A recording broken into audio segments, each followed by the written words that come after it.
Βρισκόμαστε στην ελληνική κοινότητα της Βιτόρια με τον Κοσμά Πουλιανίτη. Γεια σου, Κοσμά. Γεια σου, Κοσμά, τι κάνεις? Γεια σας, παιδιά, τι γίνεται? Καλώς σας βρήκαμε. Είσαι η καρδιά της ελληνικής κοινότητας, αλλά είσαι από τα Τρίκαλα και έχεις περάσει πολλά χρόνια στη Θεσσαλονίκη μας. Ναι. Καταγωγή από Τρίκαλα, φοιτητικά χρόνια στη Θεσσαλονίκη, συνέχισα στη Θεσσαλονίκη. 20 χρόνια έμεινα στη Θεσσαλονίκη, όπου ήμουν δάσκαλος και έκανα και άλλες δραστηριότητες καλλιτεχνικές κλπ. Καλλιτέχνης.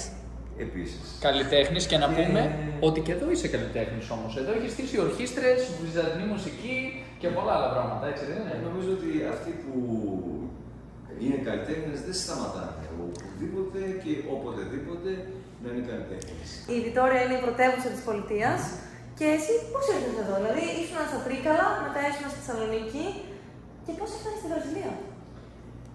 Ο δρόμος από τα Τρίκαλα στη Θεσσαλονίκη είναι πολύ κοντά, έτσι.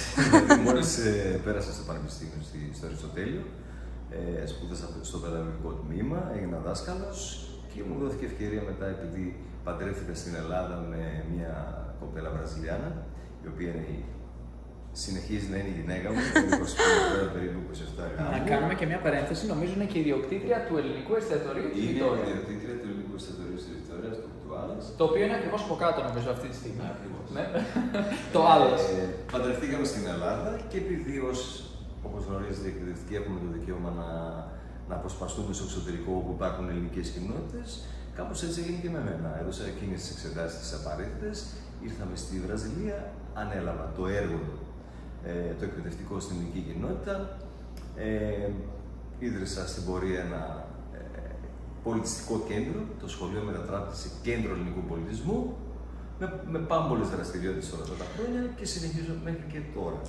Αυτό είναι μια αίθουσα διδασκαλίας, μπορώ να δω. Εσύ διδάσκεις εδώ μέσα? Ναι. Τι διδάσκεις? Ελληνικά, μουσική, βλέπω πολλά όργανα. Κοίταξε, πρωτίστως διδάσκουμε γλώσσα, ιστορία, μυθολογία και στοιχεία ελληνικού πολιτισμού. Επειδή τυχαίνει να είμαι μουσικός, ήμουν τραγουδιστής και καθηγητής βυζαντινής μουσικής, όλες αυτές τις γλώσσες που είχα όλα αυτά τα χρόνια, τις πέρασα και γαστρονομία επίσης. Κάνω και γαστρονομία σε αυτό το σχολείο, τους δίνουν και ελληνικά φαγητά. Τι μαγειρεύετε? Όλα αυτά τα διάφορα. Να κάνουμε και μια παρένθεση ακόμη.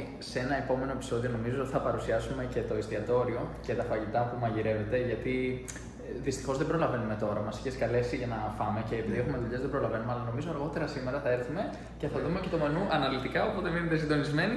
Θα δείξουμε και τι ακριβώς μαγειρεύετε αναλυτικά. Απλώς η Νίκη ρωτούσε τώρα εδώ, νομίζω, ποιος είναι πίσω από τις συνταγές και τα φαγητά. Ποιος ήταν τελικά ο εγκέφαλος του ελληνικού εστιατορίου? Κοιτάξτε, η γυναίκα μου είναι μια επιχειρηματίας. Έτσι. Όμως η ψυχή του ελληνικού φαγητού πρέπει να είναι ελληνική. Εσύ δηλαδή. Ο εγκέφαλος. Εγώ είμαι αυτός που βοηθάω, που συμβουλεύω, που καθοδηγώ. Άρα διδάσκεις και ελληνικά και μουσική και συνταγές. Ναι, εδώ να σας πω, παιδιά, ότι δημιουργήθηκε, ιδρύθηκε με κάποιο τρόπο η πρώτη και μοναδική χοροδία βυζαντινής μουσικής της Λατινικής Αμερικής, όχι μόνο της Αμερικής. Εντυπωσιακό είναι αυτό. Παρένθεση, πού μπορούμε να σας βρούμε? Έχετε αναρτήσει κάποιο υλικό στο διαδίκτυο, σωστά? Το YouTube σας είναι αυτό εδώ? Ναι, πώς στο YouTube, στο κανάλι Comunidade Ellenica y Espíritu Santo. Αχα, πολύ ωραία. Έχει κάποια βίντεο με όλες αυτές τις δουλειές που έχουν γίνει όλα αυτά τα χρόνια. Με εκπομπές που παρουσιαστήκαν στην τηλεόραση, στην ελληνική, στην Network, όπου οι άνθρωποι από Ελλάδα δείξαν ενδιαφέρον για την δραστηριότητα, την πολιτιστική της κοινότητας και του σχολείου και θελήσαμε να το προβάλλουμε. Υπάρχουν, αν δεν κάνω λάθος, 4-5 εκπομπές που έχουν προβληθεί στην ελληνική τηλεόραση αυτή τη στιγμή. Και τώρα κάνουμε κι εμείς μια εκπομπή εδώ. Ναι. Νομίζω ότι πολλοί άνθρωποι διψάνε για να μάθουν τι συμβαίνει εδώ πέρα. Η Βιτόρια είναι και μια πόλη, το Espíritu Santo είναι μια πολιτεία η οποία είναι λίγο κρυμμένη. Έτσι. Ο κόσμος δεν πολύ ξέρει. Ξέρουν το Ρίο, ξέρουν την Παΐα, ξέρουν το Σαν Πάολο, αλλά κάπως ανάμεσα έχει εξαφανιστεί λίγο. Το Espíritu Santo γιατί είναι η πολιτεία του Αγίου Πνεύματος. Θα έπρεπε να είναι λίγο πιο γνωστή. Είναι δίκιο, είναι κρυμμένη, αλλά όπως το σκέφτομαι τώρα, δεν είναι ότι η Βιτόρια είναι κρυμμένη, είναι ότι η Βραζιλία είναι τόσο μεγάλη που την κρύβει. Σωστό. Βλέπω ελληνικούς χάρτες εδώ και ελληνικά βιβλία. Ποιος τα έφερε όλα αυτά εδώ? Αυτά τα βιβλία τα φέραμε εμείς οι δάσκαλοι. Να ρίξουμε και μια ματιά εδώ στα βιβλία. Ναι, αυτά εδώ τα χρησιμοποιείτε για την διδασκαλία. Αυτά είναι. Υπάρχουν διάφορα για διάφορες ηλικίες, για διάφορα επίπεδα. Και παιχνίδια, βλέπω. Ναι, και παιχνίδια. Τέλος πάντων, ένα διδακτικό υλικό. Και από τι ηλικίες αρχίζουν να έρχονται εδώ με μαθητές, είναι για μικρούς. Μαθητή, συνταξιούχο, γιατρό, 84 ετών. Αλλά έχεις και παιδιά. Και παιδιά. Πόσα μέλη έχει? Μπορεί να έρθει μια οικογένεια ολόκληρη. Να έρθει δηλαδή παππούς, γιος και γονός. Η κοινότητα αριθμεί αυτή τη στιγμή περίπου, μαζεμένος θα έλεγα, ναι. περίπου 100 άτομα μεικτών γάμων, έτσι. Okay. Δεύτερης, τρίτης και τέταρτης γενιάς τώρα. Εν τω μεταξύ έχει και μια καταπληκτική θέα εδώ έξω. Ναι. Ποιο ποτάμι είναι αυτό, είναι ένα κανάλι, μας είπες? Εδώ Το κανάλι του Καμπούρι, έτσι λέγεται. Του Καμπούρι. Εδώ λοιπόν μια πάρα πολύ ωραία θέα του ποταμού. Φαντάζομαι και από το εστιατόριο από κάτω φαίνεται αρκετά καλά, έτσι. Πιο καλά. Ναι, πολύ ωραία. Να κάνουμε όμως μια ερώτηση σχετικά με τη συχνότητα των μαθημάτων, τα τμήματα, δηλαδή πώς ακριβώς λειτουργεί όλο αυτό. Οι μαθητές έρχονται τα απογεύματα, γιατί προφανώς πηγαίνουν στο σχολείο εδώ στη Βραζιλία και κάνουν τα μαθήματά τους στα πορτογαλικά και μετά έρχονται κάποια στιγμή εδώ για να βοηθηθούν όσον αφορά την ελληνική παιδεία, έτσι, για να μάθουν και ελληνικά. Λειτουργεί ως εξής. Εγώ είμαι εδώ, σχεδόν όλη μέρα είμαι εδώ. Έρχονται 3-4 παιδιά, τα οποία απομείνει από μια οικογένεια, τα οποία έχουν ελεύθερο χρόνο να κάνουν ελληνικά, ας πούμε στις 10 το πρωί. 10 με 12, 10 και μισή, 10 με 11 και μισή. Αυτό πριν πάνε στο σχολείο. Πριν πάνε στο σχολείο. Πριν πάνε στο σχολείο. Εγώ, για να καλύψω και το ωράριο που τίθεται το εκπαιδευτικό, αλλά δεν σκέφτομαι βέβαια το ωράριο. Αν έρθει μια οικογένεια εδώ και μου πει μπορούμε να έρθουμε 8 ώρα το πρωί, γιατί μετά έχουμε άλλα φροντιστήρια κλπ. Εγώ είμαι εδώ, θα κάνω το μάθημα.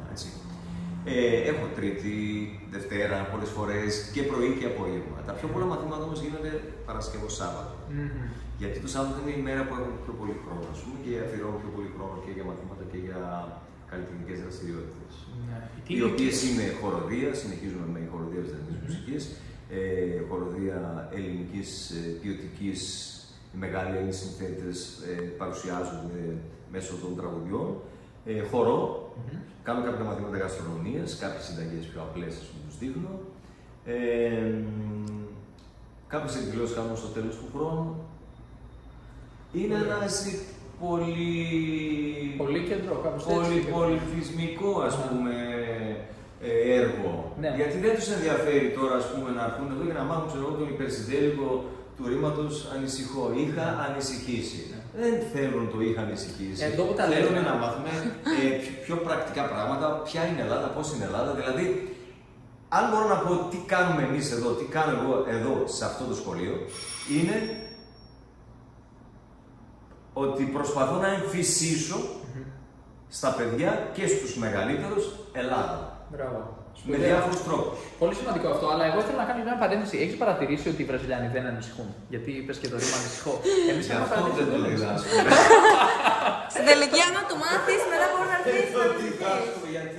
Γιατί δεν το διδάσκουμε? Για αυτόν τον λόγο, για να μην ανησυχούμε. Τι σημαίνει αυτό, προφεσόρ? Ανησυχώ, θα το πω εγώ, ανησυχώ, στεναχωριέμαι. Τίποτα. Δεν καταλαβαίνω. Δεν είναι για μας, δεν είναι δικό μας θέμα αυτό. Αυτό είναι το πολύ ωραίο πράγμα που και εμείς έχουμε παρατηρήσει, γιατί και εμείς μιλάμε πορτογαλικά όπως και εσύ, έχουμε πολλή σχέση με τον βραζιλιανικό λαό και είναι κάτι που σου έρχεται αντανακλαστικά. Έτσι, με την διάδρασή σου μαζί του, σταματάς και εσύ να ανησυχείς και αρχίζει να γίνεται λίγο πέρα βρέχει. Έρχεσαι με όλες τις κουλτούρες από την Ελλάδα, ας πούμε, προβλήματα κλπ. Και συνειδητοποιείς ότι οι άνθρωποι εδώ έχουν 10 φορές παραπάνω προβλήματα, με το χαμόγελο χορεύουν και είναι πέρα βρέχει. Και λες, πώς γίνεται αυτό, ρε παιδί μου, και μέσα από αυτή τη διάδραση νομίζω μπορούμε να κερδίσουμε και εμείς. Φαντάζομαι το έχεις βιώσει και εσύ μέσω της κοινότητας. Η Βραζιλία διδάσκει, δίνει μαθήματα παγκοσμίως, ότι δεν αξίζει να στεναχωρούμαστε για πολλά πράγματα, δεν αξίζει να μας απομένει. Δεν τους βλέπεις, ας πούμε, μέσα σε προβλήματα, μέσα σε φτώχεια, καταφέρνουν να είναι καλά, να περνάνε καλά.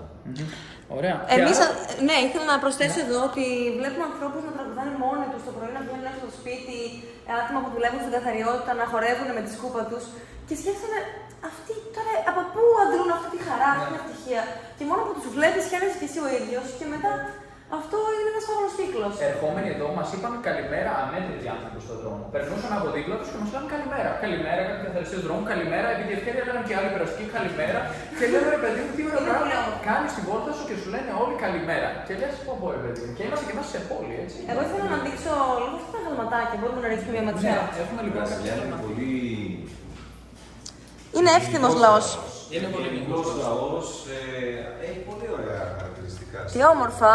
Αυτά τα αγαλματάκια τα φέρετε από την Ελλάδα, έτσι. πάρα πολύ ωραία. Πολλά αγαλματάκια, πρωτομές. Και υπάρχει κι άλλος χώρος εδώ στην κοινότητα ή είναι μόνο η αίθουσα? Υπάρχει εκκλησία. Είναι εκκλησία. Ναι. Και εκκλησία, πολύ βασικό. Να ανοίξουμε τώρα και δείτε. Είναι και του άμα Αγίου θέλετε Γεωργίου. μπορώ να σας ψάλω και κάτι έτσι. Βέβαια, εννοείται. Όχι. Άρα λοιπόν αφήνουμε πίσω μας την αίθουσα διδασκαλίας, η οποία παρεμπιπτόντως εδώ έχει και όργανα μουσικής, μία κιθάρα, ακορντεόν. Θα μας παίξεις κάτι πριν φύγουμε? Ή θα μας τραγουδήσεις? Ναι. Θέλετε να σας πω κάτι εδώ, ένα τραγουδάκι ή στην εκκλησία Ένα εδώ και ένα στην εκκλησία. Δύο. Ναι. Ένα μικρό, ένα μικρό. Δεν θέλουμε περικοπές. Μόνο επειδή είμαστε στη Θεσσαλονίκη. Τέλεια. Τέλεια. Εντάξει, εσύ από Τρίκαλα είσαι, αλλά Ευνοηθήκαμε τώρα. προφανώς η Θεσσαλονίκη σου έχει αφήσει κάτι και 20 χρόνια, δηλαδή εγώ αντρώθηκα στη Θεσσαλονίκη. έτσι. Ωραία, θα μας παίξει τη κιθάρα λοιπόν κάτι? Όμως θα τραγουδήσουμε μαζί. Όχ. Αφορμή λοιπόν για τα 100 χρόνια που την γέννηση του Νίκη Θεοδωράκη. Εμείς εδώ στο σχολείο κάνουμε ένα αφιέρωμα, το παρουσιάσουμε τον Ιούλιο, για να τιμήσουμε αυτόν τον μεγάλο Έλληνα. Και τώρα θα τραγουδήσουμε μαζί. Στο Περιγέλιο του Κρυφό είναι το ποίημα Άρνης του Γιώργου Σεφέρη.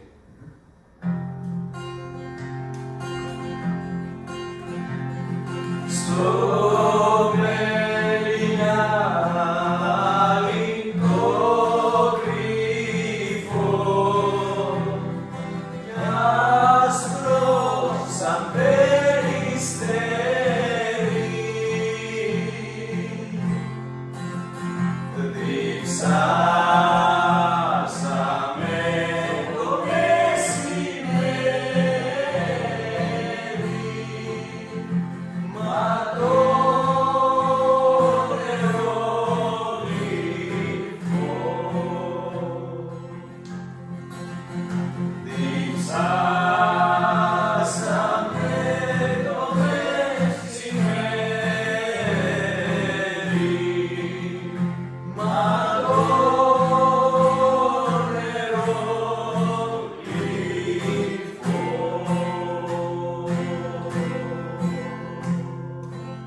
και από την εκκλησία να ρίξουμε μια ματιά, να προλάβουμε.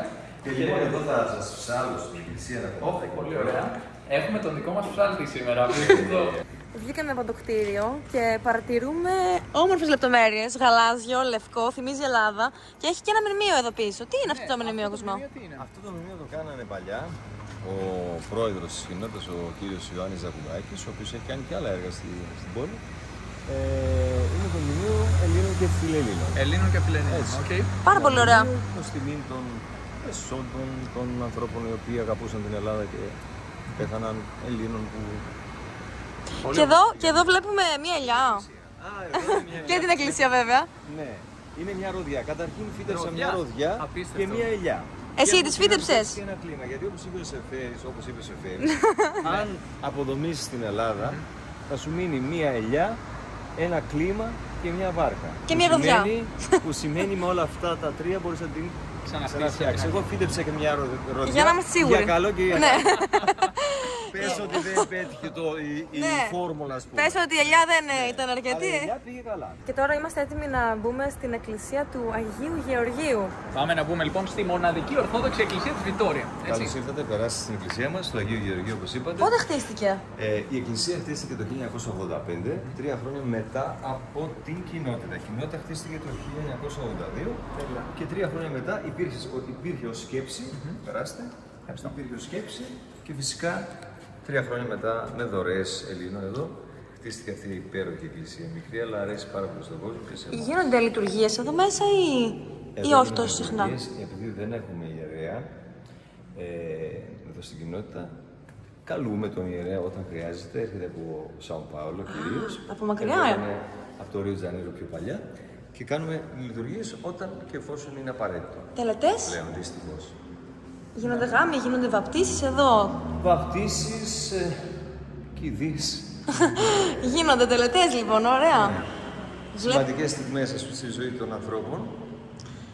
Ο ιερέας έρχεται από το Σαν Πάολο εδώ, δεν έχετε κάποιον ιερέα εδώ? Δεν έχουμε αυτή τη στιγμή, δυστυχώς. Όπως σας είπα, η κοινότητα είναι βιολογικά, έχει συρρυκνωθεί. Είμαστε λίγοι πλέον εδώ πέρα και συντηρούμε και την εκκλησία και την κοινότητα και το κτίριο. Ναι, σχετικά με αυτό κιόλας, ήθελα να σε ρωτήσω.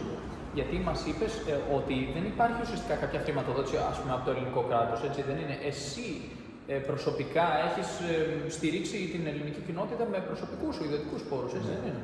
Το ελληνικό κράτος έκανε αυτό που έπρεπε να κάνει, το χρέος του, στέλνοντας δάσκαλο, εμένα και άλλους συναδέλφους πιο παλιά. Αλλά γενικά οι συντηρήσεις των κτηρίων και όλα αυτά είναι έγκυται στην ευθύνη των κοινοτήτων. Επειδή η κοινότητα δική μας είναι μικρή και δεν έχει έσοδα αυτή τη στιγμή, είναι συρρυκνωμένη όπως σας είπα βιολογικά, δεν υπάρχουν και έσοδα για να συντηρηθούν. Για καλή μας τύχη, η σύζυγός μου που είναι επιχειρηματίας έχει νοικιάσει ένα μέρος της κοινότητας, στον κάτω όροφο. Και λόγω αυτής της επιχειρηματικής δραστηριότητας, εγώ μπορώ να στηρίξω οικονομικά τη συντήρηση της κοινότητας, του κτηρίου, κτηριακές εγκαταστάσεις, γιατί έχει πάρα πολλές ιστορίες. Και το κάνω με ιδιαίτερη χαρά, δηλαδή δεν είναι παράπονο αυτό, ούτε νιώθω καταπιεσμένος. Κάποιο προνόμιο επειδή το κάνω αυτό. Απέναντίας σου νιώθω περήφανος που μπορώ, εφόσον μπορώ, να συνεισφέρω για να συνεχίσει να υπάρχει και το κτίριο της κοινότητας και η εκκλησία, γιατί κάπως έτσι είναι η ιστορία γραμμένη στο εσωτερικό. Κάποιοι λίγοι Έλληνες που είχαν τη δυνατότητα, συντηρούσαν, δημιουργούσαν και χρηματοδοτούσαν. Έτσι, λοιπόν, εγώ αυτό ήθελα να πω. Να πούμε ότι έχουμε περάσει από πολλές ελληνικές κοινότητες εδώ στη Λατινική Αμερική πλέον και αντιλαμβανόμαστε ότι το έργο τους πολύ συχνά στηρίζεται από πολύ λίγους ανθρώπους οι οποίοι δίνουν το είναι τους για να μπορέσουν να τη στηρίξουν. Και άλλο ένα πράγμα το συναντήσαμε για άλλη μια φορά, μάλλον εδώ πέρα, με σένα. Με μεράκι όλα αυτά. Η ιστορία αυτή επαναλαμβάνεται σε όλες τις κοινότητες. Πάντα υπήρχαν. Δεν είμαι ένας από αυτούς. Πάντα υπήρχαν οι ευεργέτες κάποτε, έτσι, του ελληνικού έθνους και εμείς είμαστε αυτοί που μπορούμε και πληρώνουμε το χτίστη, τον μπογιατζή, τον σιδερά. Η βοήθεια όμως που μπορεί να προσφέρει κάποιος δεν είναι μόνο οικονομική. Το πιο σημαντικό είναι να μεταδώσεις το πάθος σου, να μεταδώσεις τον ελληνισμό στους ανθρώπους που θέλουν να μάθουν ελληνικά, ιστορία, κουλτούρα, μουσική. Όλα αυτά που κάνεις έχουν πάρα πολύ μεγάλη αξία και όχι μόνο εσύ. Όλοι οι άνθρωποι που προσπαθούν να βοηθήσουν με τον δικό τους τρόπο. Και ας μην είναι ευεργέτες, ας πούμε, να μην έχουν, ας πούμε, άμα κάποιος δεν έχει τους πόρους να βοηθήσει οικονομικά, μπορεί να το κάνει με διάφορους τρόπους. Συμφωνώ απόλυτα. Ναι. Να ρωτήσουμε κιόλας, έχετε κάποια ανάγκη ενδεχομένως για ανθρώπους που μπορεί αυτή τη στιγμή να βρίσκονται στην Ελλάδα και να θέλουν κάπως να συνεισφέρουν, έστω διαδικτυακά, να μπορέσουν να βοηθήσουν με κάποιο τρόπο να συμμετάσχουν σε κάποια ίσως δραστηριότητα που οργανώνεται εδώ, ίσως κάποια μαθήματα, ίσως κάποια τμήματα? Γιατί φαντάζομαι ότι υπάρχουν άνθρωποι αυτή τη στιγμή στην Ελλάδα, ίσως και σε άλλες χώρες του εξωτερικού, που θέλουν να έχουν κάποια σύνδεση με ανθρώπους. Γιατί εδώ πέρα η ελληνική κοινότητα, φαντάζομαι κιόλας, ξεκίνησε από κάποιους ανθρώπους που φύγανε από την Ελλάδα, μετακόμισαν εδώ. Ενδεχομένως να υπάρχουν άνθρωποι αυτή τη στιγμή που μας παρακολουθούν στην Ελλάδα που είναι συγγενείς των ανθρώπων που ίδρυσαν εδώ την ελληνική κοινότητα, έτσι δεν είναι? Από πού ήταν οι άνθρωποι αυτοί, ξέρεις, περίπου? Όχι, είναι πολύ παλιό. Ναι, πάρα πολλοί ήταν από τα νησιά. Από τα νησιά. Από την Πάρο, από τη Σάμο, Πελοπόννησο, Στερεά Ελλάδα κυρίως, από τα νησιά όμως. Και φυσικά όποιος θα μπορούσε και όποιος θα ήθελε να προσφέρει οτιδήποτε είναι ευπρόσδεκτος. Τέλεια. Και όσοι θα έρθουν για επίσκεψη κιόλας, να έρθουν να περάσουν μια βόλτα. Τώρα που γνωρίζουν ότι υπάρχει ελληνικό εστιατόριο, εδώ το Άλας, ότι υπάρχει εσύ εδώ, η καρδιά του ελληνισμού χτυπάει, εδώ υπάρχουν μουσικά τμήματα, η μοναδική ορχήστρα ή η πρώτη ορχήστρα βυζαντινής μουσικής στη Λατινική Αμερική, νομίζω ότι κάποιοι άνθρωποι θα δελεαστούν να περάσουν να δώσουν το παρόν, ενδεχομένως, εφόσον θα έρθουν να επισκεφτούν τη Βραζιλία. Πώς μπορούμε να σε βρούμε? Πώς μπορείτε να μας βρείτε? Ναι, social media, κάποιο email, τηλέφωνο, άμα κάποιος θέλει. Μέσα από το YouTube είναι το κανάλι Comunidad Ellenica IES. Το δείξανε αυτό, αλλά έτσι. Εκεί δεν μπορούμε να βρούμε μήνυμα στο YouTube. Στο Facebook μου μπορεί να βρουν το τηλέφωνό μου, να επικοινωνήσουν απευθείας μαζί μου. Είναι Κόσμας Πηλιανίτης. Υπάρχει και ένα site που είχα κάνει πιο παλιά, το Centro di Cultura Greca. Υπάρχουν πλέον, σήμερα πλέον, είναι τόσο εύκολο. Ναι. Είναι τόσο εύκολο που συχνά κανείς δεν το κάνει κιόλας. Μπορεί να το κάνει κάποια άλλη στιγμή. Δεν στεναχωριέται πλέον κάποιος ότι δεν μπορεί να βρει κάποιον, γιατί είναι τόσο εύκολο να βρει σήμερα και οδήποτε. Οπότε δεν βρίσκουμε και κανέναν, δεν μπαίνουμε στη διαδικασία. Εδώ όμως θα προσκαλέσουμε τους ανθρώπους να το κάνουν, να δημιουργηθεί μια σύνδεση. Θα ήθελα ίσως να μας πεις και ένα-δυο επίθετα έτσι αυτών των ανθρώπων, ξέρεις, του Προέδρου. Μας είπες προηγουμένως ο άνθρωπος που ίδρυσε εδώ πέρα την κοινότητα, πώς λεγόταν, πώς ήταν το. Την κοινότητα δεν την ίδρυσε ένας άνθρωπος μόνο. Αλλά θα πω 2-3 ονόματα, τα οποία ήταν εκείνη την εποχή από ό,τι ξέρω. Υπάρχει και μια πλάκα, με επιγραφές, μπορείτε να την κινηματογραφήσετε. Που έχει όλα αυτά τα ονόματα. Και εδώ υπάρχει. Πολύ ωραία. Λοιπόν, να τη δούμε. Ναι. Κωνσταντίνος Βαζέος, Παναγιώτης Κρομίδας, Ανδρικόπουλος, Καράσος, Σκίας. Υπάρχουν οικογένειες γραμμένες εκεί που συνεισφέρουν για την κοινότητα. Μπορείτε να το δείτε. Θα μας ψάλεις κάτι, έτσι. Ναι. Αφού είμαστε στην εκκλησία, να πούμε κάτι. Εννοείται. Θα πω κάτι μικρό. Δεν θα σας πω ένα ύμνο που αποδεικνύει μέλος της Θεία Λειτουργίας.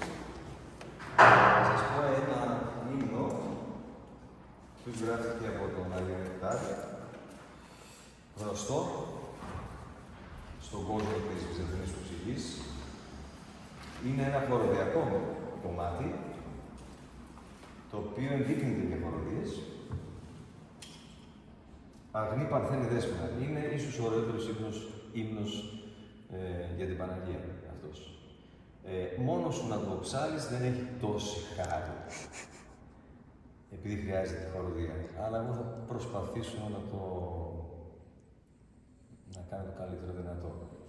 Και είμαστε σίγουροι ότι θα τα καταφέρεις. Αγνή Παρθένε Δέσποινα, αχράντε Θεοτόκε, νυμφία νυμφευτέ, Παρθένε μητηράνασα, πανέδροσετε, όκε νυμφία νυμφευτέ, υψηλότερα ουρανών, ακτίνων λαμπροτέρα, νυμφία νυμφευτέ, χαρά παρθενικών χωρών, αγγέλων υπερτέρα, νυμφία νυμφευτέ, εκλάμπροτέρα ουρανών, φωτός καθαροτέρα, νυμφία νυμφευτέ, των ουρανίων στρατιών πάσων αγιωτέρα, νυμφία νυμφευτέ.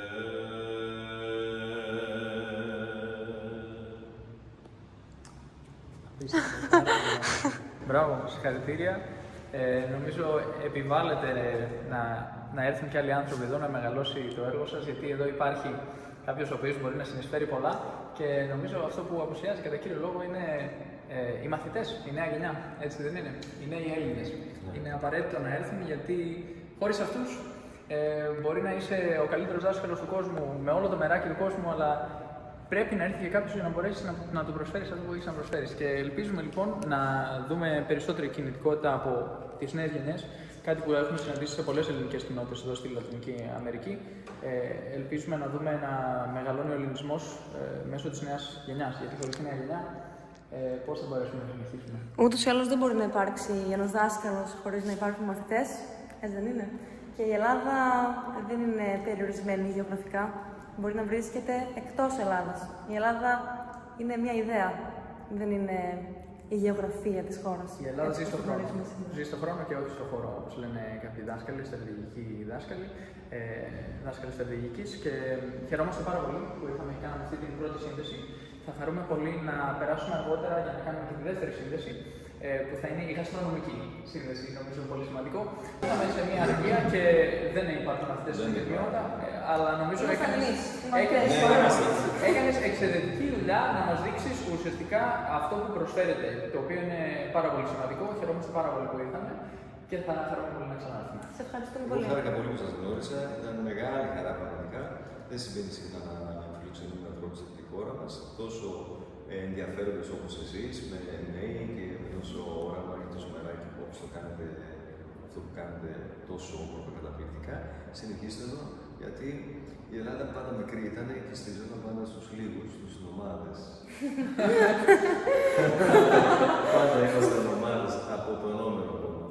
Ο Οδυσσέας ήταν ο πρώτος νομάς, έτσι, που γύρισε όλη τη Μεσόγειο μέχρι να φτάσει στην Ιθάκη.